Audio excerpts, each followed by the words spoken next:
All right, so as you might have seen, we're going to be growing some microgreens. And so this on the top is just weight that I've placed on it. Now, why do you put the weight on there? I don't know. I watched some YouTube video and that's what they said to do. And so I think it has something to do with getting them started off strong. You may have remembered that I used two different types of soil. So this soil right here, if you can get a little closer, this is my soil that I strained in the backyard.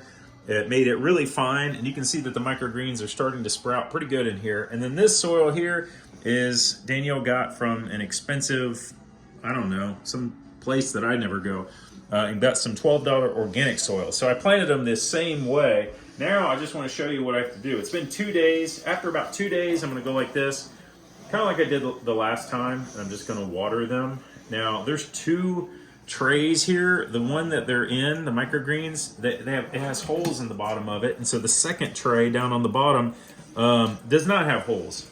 I think I'm gonna, just to make sure that I'm not giving an unfair advantage to my soil, I'm gonna go ahead and put the organic on top, and I'm gonna go ahead and water these as well.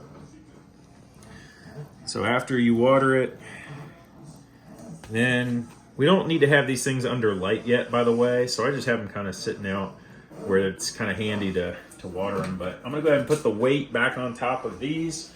And so this is the way that I leave it. And I just put it in the living room.